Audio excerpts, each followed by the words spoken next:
Shalams, this is People's Dispatch, and you're watching the Daily Debrief coming to you as it always does from our studios here in New Delhi. I'm Siddhant Ani, and on the show today we're talking about war and peace in the context of a conversation on the phone between Chinese President Xi Jinping and the leader of Ukraine, Vladimir Zelensky. We're, of course, also talking about war in the context of statements coming from the United States during the visit or the state visit of South Korea's president to the United States. And finally, we're exploring ideas of freedom and justice 29 years after the historic election in South Africa, in which the apartheid regime was defeated and South Africa's black people won the right to vote. First up, it's been some time coming, but the heads of state of Ukraine, Vladimir Zelensky, that I was mentioning earlier, and China, Xi Jinping, have finally spoken on the phone. Reports indicate that the conversation between the two leaders was at least an hour long, much of which perhaps centered on each side reiterating their stand with regard to the ongoing war in Ukraine. China, of course, has maintained neutrality in the conflict and maintains that talks and negotiations are the only way towards peace, and that those talks must, of course, involve the two warring nations talking directly. Given its military and economic position in the world today, China has also emerged as the best possible option as an impartial arbitrator to those negotiations. This is despite Beijing's close ties to Moscow and the United States' best efforts at stirring up trouble. Prabir Kaisa, NewsClick's editor-in-chief, joins us for more on whether this is actually a path towards peace in Europe. Prabir, after a few weeks of sort of sustained conversations around a possible peace negotiation process to the war in Ukraine involving China, now finally a conversation has taken place between Xi and Zelensky. Are you seeing this as a significant development, at least that they are talking more?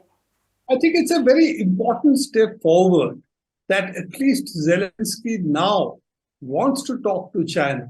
If you really remember the response that the United States, the European Union had when Xi Jinping had said this in Russia, that we should start talks between Ukraine and Russia, and this is the direct talks is the only way to resolve the issue. He hadn't actually given a way forward that, what should the terms of the agreement be. He had given a sort of general principles of how such things should be looked at, and suggested that the only way that peace could be talked about is if the two parties, in this case Ukraine and Russia, do direct talks. Now, if you remember, direct talks had taken place after the initial invasion. Troops going into Ukraine, Russian troops going into Ukraine, then reached quite close to Kiev. And there were talks being held, courtesy Belarus, courtesy Turkey, and some arrangement, it seems, had been worked out before Boris Johnson went to Ukraine and essentially pulled the plug, because he seemed to have carried the US message that if you get into talks now, then we won't support you any further. And Ukraine is a basket case. It cannot survive without the United States and the European Union, UK financial support. So therefore, they had very little leverage. So the fact that Ukraine wants to talk and wants a settlement is not the issue. The issue is what would be the response of the other Western powers. And that is what has prevented till now any direct talks between Ukraine and Russia taking place again after the initial Minsk discussions, Minsk Accords fell through. So given this, the fact that Zelensky was wanting to talk to Xi, responding to Xi's statements in Russia, I think it is a step forward. But the step forward does not mean that we are seeing any start to the talks, or we are seeing any possibility of the talks in the near future. In the near future, we still seem to be seeing the war business as usual, pending what is a possible Ukrainian offensive. And that Ukrainian offensive, has it already started? Is it going to start? Even that doesn't seem to be very clear if you read the international press today. I would say the battle is still in and around Bakhmut. I don't think we have seen any generalized offensive start. And will it start? Will it Will Ukraine wait for a few months? Will it reschedule its offense? Does it have enough to really make a difference to whatever the battle lines are all questions we don't really have answers for at the moment. Yeah. But if we look at what we can see, yes, the NATO countries would like Ukraine to go on an offensive and regain some ground. And the argument which one of the American spokesperson had said is that this will allow Ukraine to talk from a stronger position, position of strength. Now, currently, therefore, the tacit admission is they don't have a position of strength. And if you see the Donbas region, if Russia's limited aim was really Donbas region, then they have more or less have it, and whatever little is left in the Donetsk Oblast, that probably with the fall of Bakhmut, that will become easier for them to do. That will also prevent certain bombardments which are regularly done on the Donetsk city. So that may be then averted. But otherwise, Russia does not seem to have major targets as of now. Well, Ukraine is the one who's been saying we'll take back Crimea, we'll do this, we'll do that. A lot of it is probably the hype it needs to create in order to continue the military and financially. Yeah, sustain also mobilization of people within its territory. Prabir, a delegation has also been appointed by China. So, like you're pointing out, presumably this is the start of a longer process. One which, of course, there are sections of the Western media that are also jumping at it, saying, okay, Xi is talking about dialogue, but does he have a plan? It's not for him to come up with a plan, is it? This has to be a solution that multiple parties, like you were pointing out, have to be on board with. Fundamentally, Russia and Ukraine have to be on board, and they have to devise what is a possible peace plan. Of course, that can happen only as a part of discussions. And that's why China's argument was you should have direct discussion. There's no point in using biomedia because who is a neutral player today is an open question. You remember the Korean War, the armistice was India playing the neutral player role. Now, at the moment, there doesn't seem to be any such power which can even aspire to be neutral between Russia, NATO forces, NATO countries, and Ukraine, which is what de facto Ukraine today is a part of. So given that nobody seems to have the credibility, well, China is the best, what shall we say, biomedia they may have, who say, okay, both of you sit down and talk. But the terms of the talks is something that we really have to see how it will evolve. Thanks very much, as always, for joining us on Daily Debrief, Prabir. Our next story today highlights some of the challenges that Prabir was talking about earlier because the war machine rolls on and the world's biggest spender on military equipment as well as all military expenses is once again leading the charge. After calling for the denuclearization of North Korea at the end of the recent G7 Foreign Ministers Summit in Japan, the US will now send nuclear-armed submarines on trips to Korean waters. This is what we're hearing from the self-proclaimed leader of the free world in statements made during the state visit to the United States of South Korea's President Yoon Suk-yeol. The move is being called a visible deterrent to North Korea, an idea that has to be taken with more than just a pinch of salt. We were expecting this trip by South Korea's president to focus on trade and business-related developments, but instead we've seen an amping up of war rhetoric. Anish has been following developments and has, of course, reported on the Daily Debrief before about what to expect from this trip, the first by a South Korean leader to the United States in over a decade, and joins us now via video conference. Anish, we were just talking to Prabir about a very small crack in the window, perhaps letting in a ray of light where peace negotiations in Ukraine are concerned after that call between the two leaders of China and Ukraine. But at the same time, we're seeing another very strong friendship between South Korea and the United States being paraded in all its sort of pomp and glory. And a lot of the conversation or a lot of the statements that are coming out of it seem to be emphasizing the closeness of the military relationship between the two, or I mean, can we even say between the two? Is it even a relationship, or is it just like Joe Biden was saying, he will continue to be the one with control over pressing the button, and will then further sort of embroil the entire peninsula into a more entrenched sort of military standoff with much more sophisticated weapons, and now, of course, nuclear armed submarines for the first time since the early 80s. Yeah, so I think the submarines in itself was the only major announcement in this whole visit so far.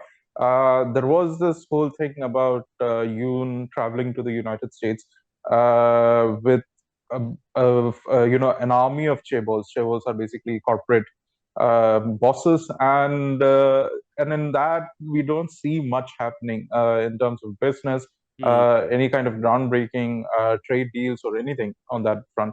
But what we see right now is essentially an attempt to escalate tensions in the region. So obviously, the question that you asked is quite important in the sense that uh, the question is obviously who is in control over the tensions right now. And we do not see, like, obviously the South Korean government is playing its part in, amping up tensions, escalating it with its own conservative groups, in South Korea, making all sorts of provocations across the border. But there is a bigger role that the US is now ready to play. This role of trying to send in nuclear submarines in a region where it is a red line. Like for North Korea, it is a red line for a US to station. Like submarines is not really stationing nuclear weapons, but it's still and giving an entry to nuclear weapons that the US owns into the peninsula, which is something that the North Korean government has always maintained is not going to be acceptable.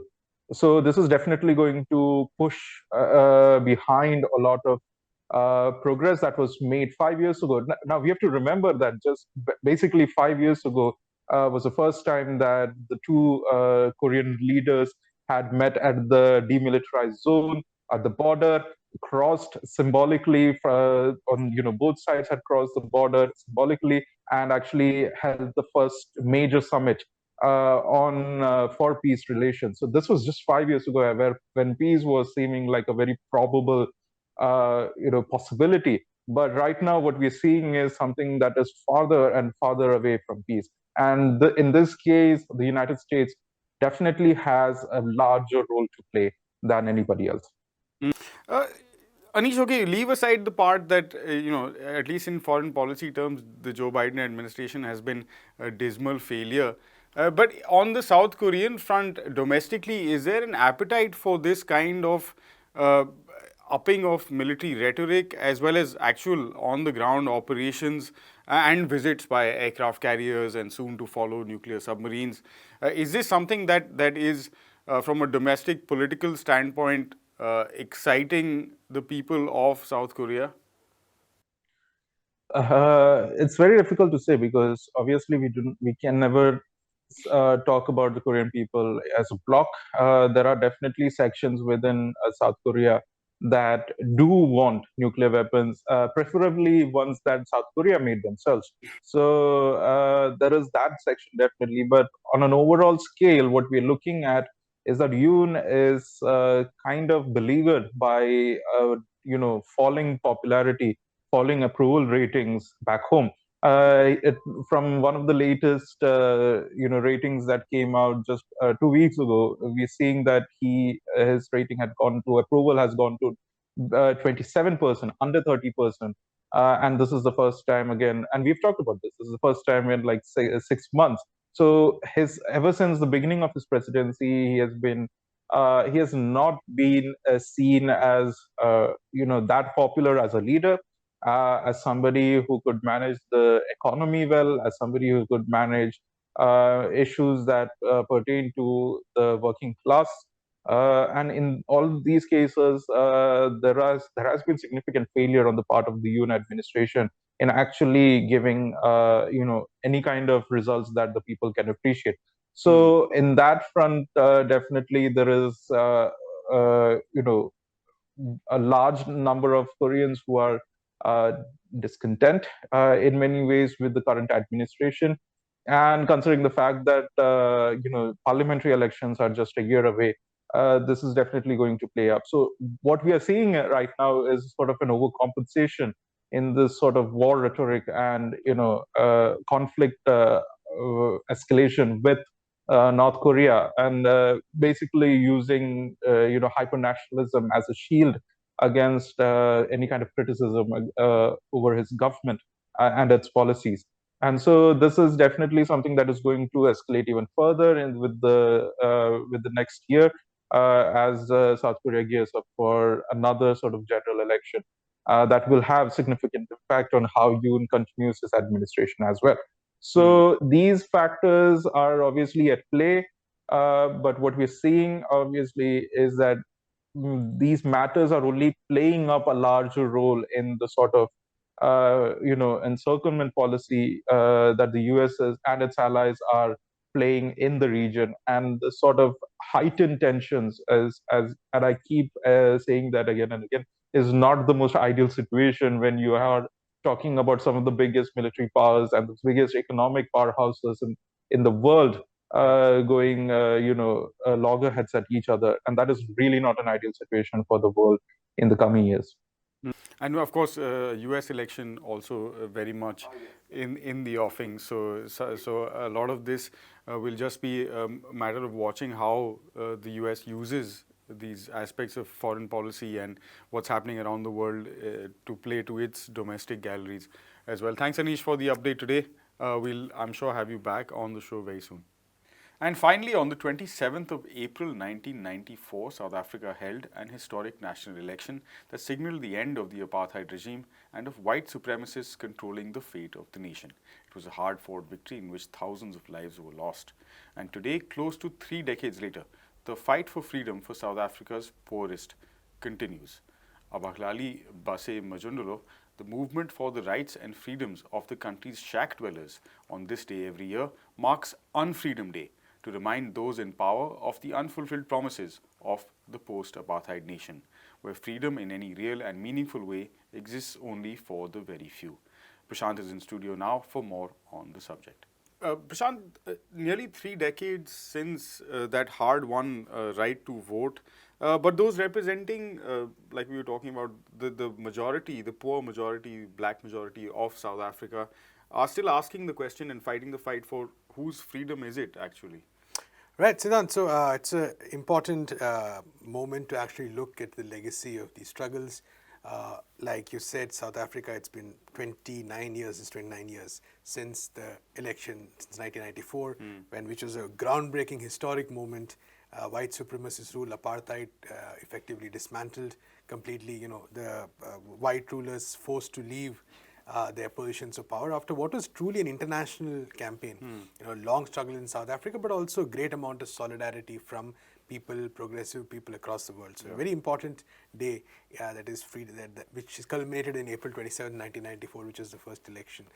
But really the question 29 years later is that what is the promise of that freedom? And I think what Abahlali baseMjondolo, the organization which conducts Unfreedom Day, has highlighted is the fact that, was the fight only for political freedom of the voting kind? Was it just about whether you can cast a ballot paper or not? Exactly. Yeah. And this is a question I think that applies to many democracies across the world. So, for instance, Abahlali clearly points out that, we talked to Sibu Sikode, who was the president of Abahlali a couple of days ago, and he said that, if those who, for instance, had laid down their lives in the struggle against apartheid were to come alive today, they would probably say exactly the same thing and join Abahlali in the struggle, which is an important point, because a lot of those promises in terms of dignity, in terms of social and economic equality, in terms of true political participation have not been met for a majority of Africans, majority of South Africans, especially the black people. And that's really the fundamental question that has led to this Unfreedom Day, which is marked on April 26th, 28th, etc., etc. And we have 3 events, one concluded 26th, 27th, and 28th, and 29th. There'll be 2 more, I think. So this is really a very important question. South Africa has some of the highest levels of inequality today. I think nearly that, if you look at land ownership, over 80% I think is still controlled by a minority. If you look at the fact that homelessness in urban areas, very, very powerful issue. Load shedding, for instance, which is wrecking life in South Africa today. Also a result of policies where where private capital has been allowed to sort of have a complete reign over the situation. So what has happened, what Abahlali, organizations like Abahlali say, is that a small, very small section of the black population has also been able to enter the realm of the rich, so to speak, whereas the majority is really not benefiting from it. So that's actually the fundamental struggle that is there today, which is that how do you expand ideas like freedom and democracy to not just make it about the form, but also the substance, the content. How do, for instance, poor people get to take part in decision making? How do poor people, get access to basic rights such as a home, a roof over their head, electricity connections, water connections? And Abahlali that way is actually a model, because what it does is it's called urban planning from below, where basically they build their own houses, often out of scrap. They build their own, they make their own electricity and water connections in illegal ways. But for them, this is them doing what the state refuses to do. So Subbu had a very important point. He said that the state chooses to give all these amenities to the rich, so we have to do it for ourselves, for the poor, and then we meet halfway. It's what they call urban planning from below. In that sense, Prashant, and you were pointing out in brief, and maybe you can expand on it a little bit. We were talking yesterday, for example, about farmers in India, and land remains a key sort of factor in this struggle for justice, for freedom in movements around the world, even in the developed world, for that matter. What can other movements learn from each other, and how is it possible to build kind of a broader base from which to approach these issues that remain today, even after sort of the colonials and the white supremacists have left? Right. So what Abahlali does is actually a very interesting model, because they basically do what are called occupations. They take over land, they kind of build houses on it. Like I said, they kind of get electricity, water connections. They build. They try to work for food sovereignty, doing small cultivation in those lands itself. They have education within those lands. They have political education, a shop, all of that in their occupations, which they try to do. And they do all of this in the face of extreme violence by the state. I think 24 of their leaders have been murdered. Last 2022 was especially brutal year. This is something that the state often can't tolerate. The fact that, and we've talked about this multiple times on this show before, that the state is fine with poor people being recipients of some paltry welfare.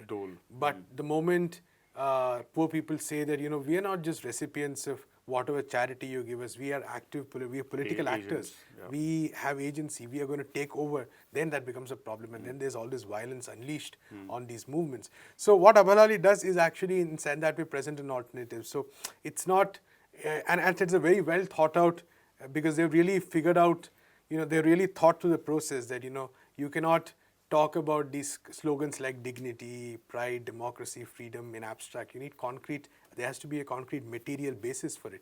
And what is that basis? That basis is ownership of land. That basis is ownership of a house. Even if it's a small shack, that basis is a collective way of living, of decision making, of political engagement, which which is what actually gives substance to these words like democracy, freedom, and dignity and all that. So they have a slogan which says socialism or death, and like Subbu Sigode was pointing out, we have seen death, and they've seen death, and they've experienced death and persecution, but they're continuing the struggle because they feel that, and they firmly believe that this is the only way that the promises of '94 continue to live on. So it is a constant struggle, a constant fight to keep those promises of '94, to maintain the struggle for them, and that is what for Abahlali baseMjondolo, their whole movement is, their whole activism is, and that is what for them, which is why they call it Unfreedom Day as well, because in some ways it is a pushback against some of those what often tend to be certain banal official proclamations Yeah. and celebrations Yeah. about, oh, this is the anniversary of this is the anniversary of that. But the real question is that, okay, this is the date, but what about what is actually happening on the ground, right? And so they have very interesting set of demands, including, like I said, the question of land, the question of home, load shedding, the resignation of the police minister who's been presiding over all this kind of violence, and a true economic sovereignty and food sovereignty for all these homeless people and poor people. And so that way, although it's a movement in one country, it actually has very wide global ramifications because these issues are global. Homelessness, the lack of access to land, the lack of being, the inability to be a key political player, although in numbers you might be a majority. The poor are the majority in many parts of the world. So, but they're not effective political players. So all of these are questions that Abahlali keeps tackling head on all the time, and which is why I think Unfreedom Day is important. Absolutely. And on those questions, we will also end the show for today. As always, we invite you to head to our website. Prashant has a great interview out that he was mentioning on our YouTube channel as well. And there's an article as well that you can read about this and all of the other work we do. Don't also, of course, forget to follow us on the social media platform of your choice. We'll be back tomorrow again with another episode. Until then, stay safe. Goodbye.